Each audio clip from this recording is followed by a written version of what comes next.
Hello guys, नमस्कार। मैं Radharaman Braj academy 1 में आप सभी लोगों का हार्दिक अभिनंदन करता हूं। दोस्तों, मैथमेटिक्स क्लास 10th की सीरीज चल रही थी और दोस्तों ये वीडियो आपके लिए बहुत ही इंपॉर्टेंट होने वाला है। इस वीडियो को लास्ट तक देखिएगा, कुछ नया सीखने को मिलेगा। चलते हैं चैप्टर फर्स्ट की तरफ, नंबर सिस्टम। नंबर सिस्टम में आपका फर्स्ट चैप्टर है वास्तविक संख्या। तो वास्तविक संख्या के लिए हमने कहा रियल नंबर, और ये रियल नंबर वाला जो पार्ट है ये संख्या पद्धति का ही एक पार्ट है। तो सबसे पहले हमें वास्तविक संख्या को जानने से पहले संख्या पद्धति को जान लेना जरूरी है। तो दोस्तों, संख्या पद्धति में बहुत सारे नंबर्स आते हैं जिनको मैं यहाँ पर डिफाइन करने की कोशिश कर रहा हूँ, और आप अच्छी तरीके से इस चैप्टर को गेट कर पाएं और अच्छी तरीके से समझ पाएं। इसके लिए हमें सबसे पहले संख्या पद्धति में नंबर्स को यानी कि संख्याओं को जानना जरूरी है। तो दोस्तों, संख्या को जानने के लिए सबसे पहली संख्या आती है आपकी प्राकृतिक संख्या। तो प्राकृतिक संख्या क्या होती है? आपकी नेचुरल नंबर होती है।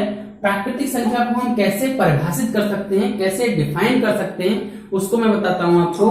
तो कैसे डिफाइन करेंगे कि ऐसी संख्याएं जो गणना के लिए यूज की जाती हैं या प्रयोग की जाती हैं, या फिर हम कहें कि ऐसी संख्याएं जो काउंटिंग के लिए, जो गिनती के लिए, काउंटिंग के लिए प्रयोग की जाती है, उन्हें हम क्या कहते हैं? प्राकृतिक संख्या कहते हैं। तो प्राकृतिक संख्या क्या होती है? गणना के लिए प्रयोग, या फिर हम कहें काउंटिंग के लिए, या फिर गिनती के लिए प्रयोग की जाने वाली, गिनती के लिए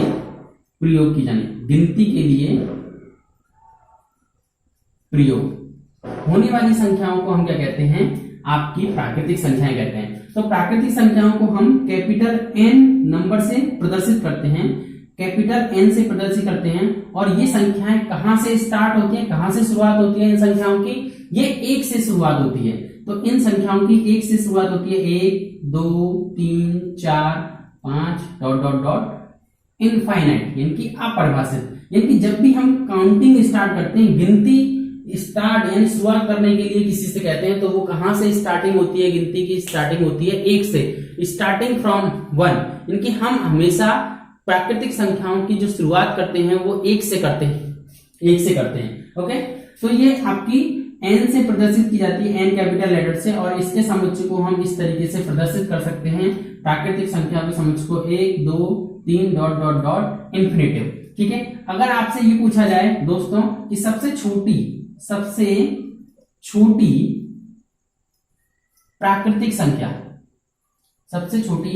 प्राकृतिक संख्या क्या होगी? वो होगी 1 ही है जहां से हम स्टार्ट करते हैं, गिनती की शुरुआत करते हैं, 1 से ही शुरुआत करते हैं। और आपसे कोई पूछे सबसे बड़ी प्राकृतिक संख्या क्या होगी? आप आंसर देंगे अपरिभाषित। क्या आंसर होगा आपका?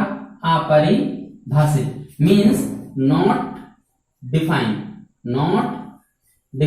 यानी कि हम सबसे बड़ी प्राकृतिक संख्या को परिभाषित नहीं कर सकते। चलते हैं नेक्स्ट नंबर पे। नेक्स्ट नंबर क्या है? नेक्स्ट संख्या क्या है आपकी? पूर्ण संख्या, होल नंबर। पूर्ण संख्या को इंग्लिश में क्या कहते हैं? होल नंबर कहते हैं। अब पूर्ण संख्या को डिफाइन करने के लिए मैं आपके लिए कहूं तो कुछ भी नहीं है। पूर्ण संख्या क्या होती है कि यदि हम प्राकृतिक संख्याओं में 0 को यानी कि 0 को शामिल कर दें तो वे सभी संख्याएं क्या कहलाती हैं? वो आपकी पूर्ण संख्या कहलाती हैं। ठीक है, तो प्राकृतिक संख्याओं में यदि 0 को सम्मिलित कर दिया जाए तो सभी संख्याएं पूर्ण संख्याएं कहलाती हैं। पूर्ण संख्याओं को प्रदर्शित करने के लिए हम कैपिटल लेटर W का प्रयोग करते हैं, अंग्रेजी के कैपिटल लेटर W का प्रयोग करते हैं, और पूर्ण संख्याओं के समुच्चय को हम इस प्रकार लिखते हैं 0, 1, 2, 3, 4 dot dot dot dot dot infinite. Okay दोस्तों, अगर आपसे कोई पूछता है कि सबसे छोटी पूर्ण संख्या क्या है? सबसे छोटी पूर्ण संख्या तो क्या होगी? वो 0 होगी। सबसे छोटी पूर्ण संख्या क्या होगी? 0। और ये पूछता है सबसे बड़ी पूर्ण संख्या क्या होगी? तो सबसे बड़ी पूर्ण संख्या क्या होगी आपकी? अपरिभाषित होगी, अपरिभाषित, जिसको हम परिभाषित नहीं कर सकते, जिसकी कोई डेफिनेशन नहीं है, जिसको हम डिफाइन नहीं कर सकते, मीन्स नॉट डिफाइन होती है। ठीक है, तो कोई भी आपसे पूछता है कि सबसे बड़ी पूर्ण संख्या क्या होगी, तो अपरिभाषित होती है, हम इसको डिफाइन नहीं कर सकते। क्या सभी पूर्ण संख्याएं प्राकृतिक संख्याएं हो सकती हैं? बिल्कुल नहीं हो सकती। इसका आंसर है क्योंकि प्राकृतिक संख्याओं में जीरो को सम्मिलित नहीं किया जाता है। तो दोस्तों आपको ये ध्यान रखना है कि कोई भी आपको प्रश्न पूछ सकता है कि क्या सभी पूर्ण संख्याएं प्राकृतिक हो सकती हैं, तो सभी पूर्ण संख्याएं प्राकृतिक नहीं हो सकती, क्योंकि प्राकृतिक संख्याओं में जीरो सम्मिलित नहीं हो सकता है। सभी प्राकृतिक संख्याएं पूर्ण संख्याएं हो सकती हैं, क्योंकि सभी प्राकृतिक संख्याएं पूर्ण संख्याओं की कैटेगरी में शामिल होती हैं। दोस्तों अब चलते हैं नेक्स्ट संख्या की तरफ। नेक्स्ट संख्या है हमारी पूर्णांक संख्या। पूर्णांक संख्या को इंग्लिश में कहते हैं इंटीजर नंबर। और इंटीजर नंबर को डिफाइन करने के लिए हम बचपन से ही पढ़ते चले आ रहे हैं। इंटीजर नंबर को कैसे परिभाषित करेंगे कि ऐसी संख्याएं जो संख्या रेखा पर प्रदर्शित की जाती हैं, ऐसी संख्याएं जो संख्या रेखा यानी कि नंबर लाइन पर प्रदर्शित की जाती हैं, वे सभी संख्याएं क्या कहलाती हैं? आपकी पूर्णांक संख्या कहलाती है, इंटीजर नंबर कहलाती हैं। और ये संख्याएं दो भागों में विभाजित होती हैं। कुछ संख्याएं क्या होती हैं, जीरो से इधर की तरफ हम देखते हैं, जीरो से राइट हैंड की तरफ देखते हैं, तो ये सभी संख्याएं क्या हैं? पॉजिटिव हैं, यानी कि धनात्मक हैं, तो इनको हम कहते हैं धनात्मक पूर्णांक संख्या। और हम जीरो से इधर लेफ्ट हैंड की तरफ देखें तो ये सभी संख्याएं कैसी हैं? नेगेटिव हैं, तो इनको कहते हैं नेगेटिव इंटीजर नंबर, यानी कि ऋणात्मक पूर्णांक संख्याएं। और यहाँ पर आप देख पा रहे हैं ये शून्य है, और शून्य क्या होती है? शून्य एक ऐसी संख्या होती है जो ना तो धनात्मक होती है और ना ही ऋणात्मक, means zero is neither positive और नॉर नेगेटिव। ओके, तो यहाँ पर हम पूर्णांक संख्या को डिफाइन कर पाए। अब इसकी तरफ हम चैप्टर की तरफ चलते हैं। चैप्टर है हमारा वास्तविक संख्याएं। तो वास्तविक संख्याओं को जल्दी पढ़ने वाले हैं, तो उससे पहले दो संख्याएं और आती हैं, उनको और हम अच्छे से पढ़ लेते हैं, तो आप चैप्टर को अच्छी तरीके से समझ पाएंगे। ठीक है दोस्तों, अब बात करते हैं नेक्स्ट संख्या की। नेक्स्ट क्या है जो कि हमारे चैप्टर के लिए बहुत ही इंपॉर्टेंट है। चैप्टर है हमारा वास्तविक संख्या, और वास्तविक संख्या का सीधा सीधा संबंध होता है हमारी परिमेय संख्या से। तो परिमेय संख्या को समझ लेना बहुत ही आवश्यक है यहाँ पर। तो परिमेय संख्या क्या होती है? ऐसी संख्याएं जो P बटे Q के रूप में लिखी जा सकें, और जहां Q does not equal to zero, यानी कि Q बराबर नहीं है जीरो के, तो वे सभी संख्याएं क्या होती हैं?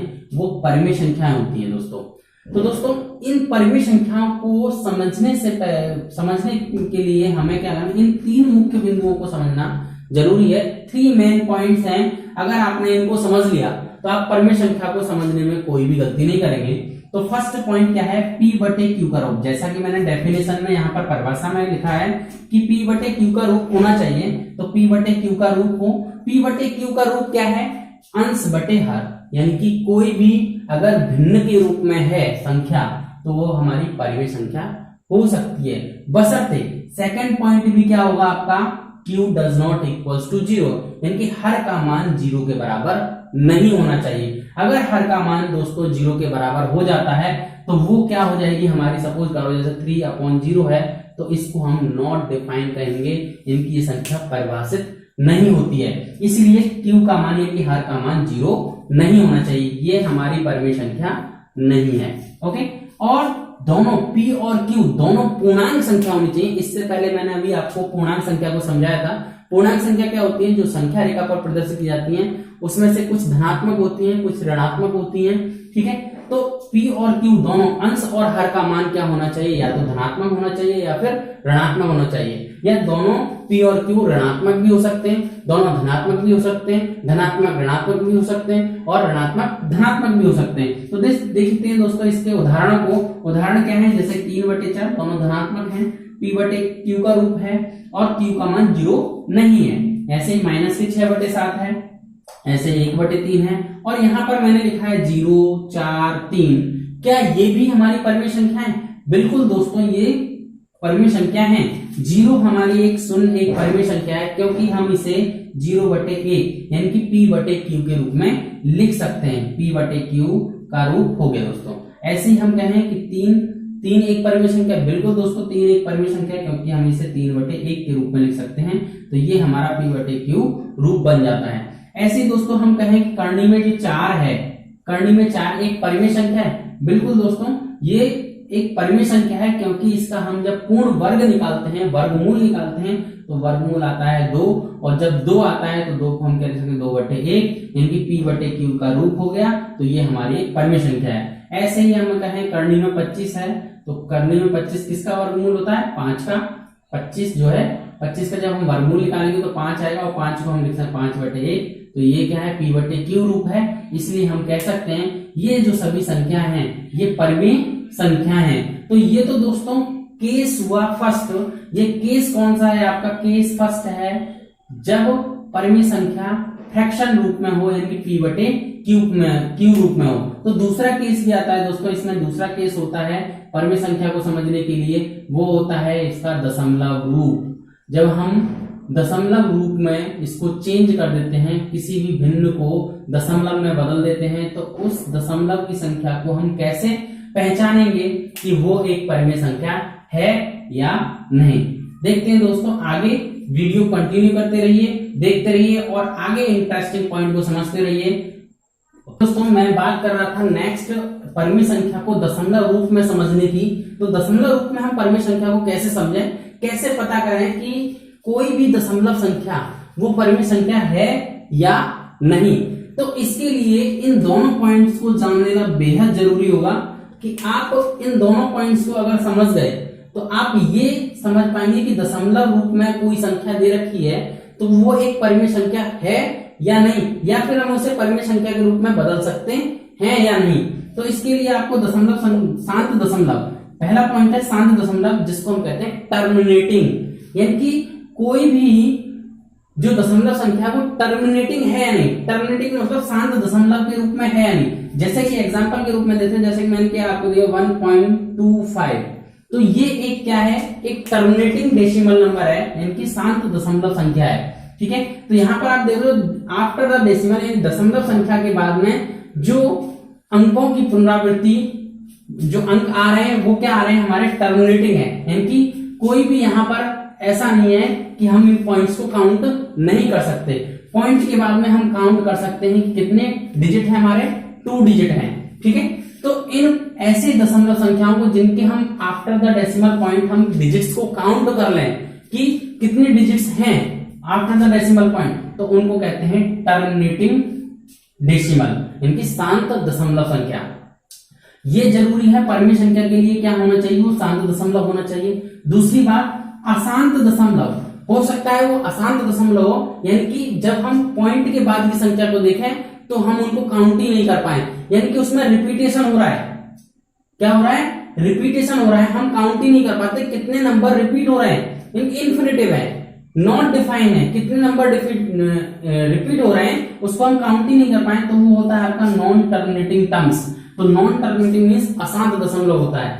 और उसमें क्या एक और चीज होनी चाहिए, लेकिन ऐसा नहीं है कि पॉइंट के बाद में आपने नॉन टर्मिनेटिंग तो है, हम काउंट नहीं कर पा रहे हैं, लेकिन कैसा होना चाहिए? रिकरिंग होना चाहिए, रिपीटिंग होना चाहिए। मींस पॉइंट के बाद की जितनी भी डिजिट्स आ रही हैं, जितनी भी नंबर्स आ रहे हैं, संख्याएं आई हैं, वो क्या हो? पुनरावृत्ति में हो। यानी कि एग्जाम्पल समझते हैं इसको दोस्तों। एग्जाम्पल है इसका, देखिए जैसे मैंने लिखा 3.333 और मैंने ये कर दिया डॉटेड लाइन। ठीक है, तो इसका मीनिंग क्या है दोस्तों कि यहाँ पर दशमलव के बाद ये जो अंक हैं इनको हम काउंट ही नहीं कर पा रहे। मींस डॉटेड लाइन का मींस है अपरिभाषित, नॉट डिफाइन, यानी कि ये कितने टाइम्स आ रहे हैं ये हम काउंट ही नहीं कर पा रहे हैं। तो ये ऐसा जो दशमलव होता है वो अशांत दशमलव होता है। और यहाँ पर आप देख पा रहे हैं कि दशमलव के बाद में 3 अंक की, जो 3 का अंक है उसकी पुनरावृत्ति हो रही है।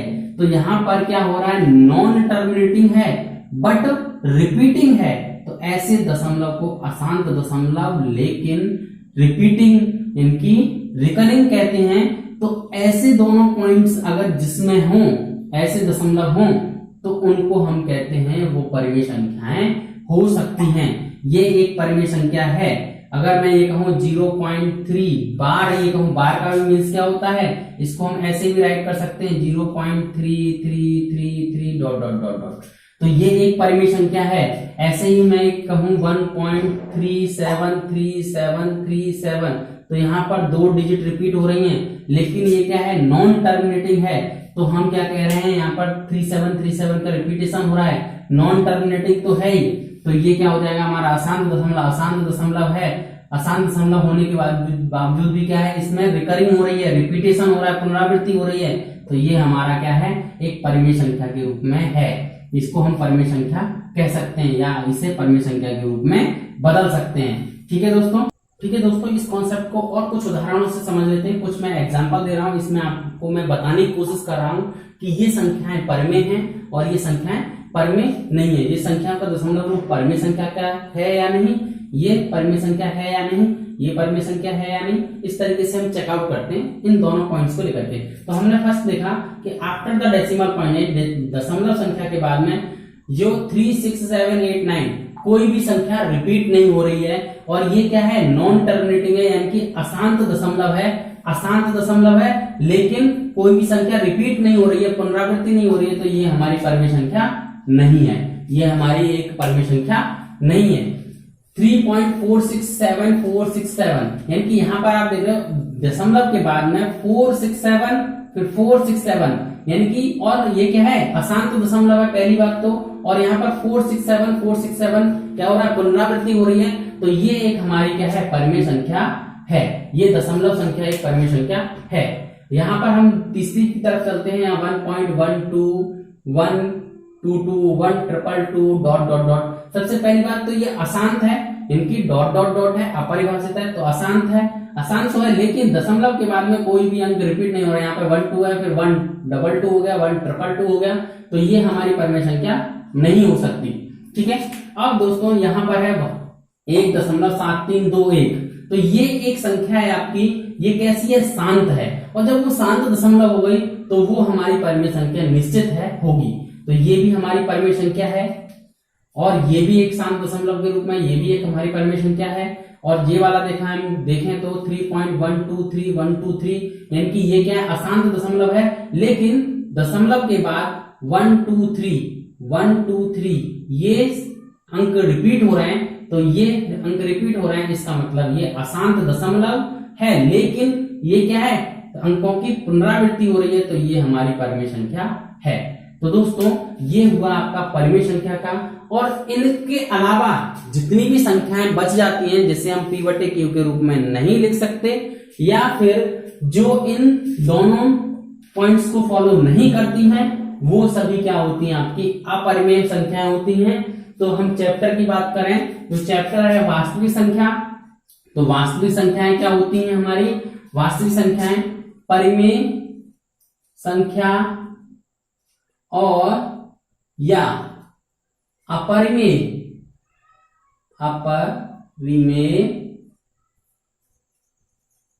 संख्या, बोथ के कॉम्बिनेशन को, या तो वो परिमेय संख्या हो या फिर अपरिमेय संख्या, ये दोनों संख्या ही आपकी किसमें सम्मिलित होती हैं, ये दोनों संख्याएं ही सम्मिलित होती हैं आपकी वास्तविक संख्याओं में। तो कहने का मीन्स यहाँ पर ये है कि जितनी भी वास्तविक संख्या हैं वो परिमेय हो सकती हैं, वो अपरिमेय हो सकती हैं। ठीक है, और परिमेय और अपरिमेय संख्याओं में वो सभी संख्याएं सम्मिलित हो जाती हैं जो मैंने इससे पहले डिफाइन की हो, चाहे वो प्राकृतिक संख्या हो, चाहे वो पूर्णांक संख्या हो, चाहे वो आपकी परिमेय संख्या हो, चाहे वो अपरिमेय संख्या हो। तो टॉपिक क्या है हमारा, चैप्टर क्या है, वास्तविक संख्या। तो वास्तविक संख्या पर हम पहुंच चुके हैं इस समय। परिमेय संख्या या अपरिमेय संख्याओं को हम क्या कहते हैं, वास्तविक संख्या कहते हैं। ठीक है दोस्तों, आज की इस वीडियो में केवल मैंने चैप्टर का इंट्रोडक्शन दिया है। नेक्स्ट वीडियो में आपको जो एल्गोरिदम है, इस चैप्टर का मोस्ट इंपोर्टेंट टॉपिक है, उसको डिस्कस करेंगे।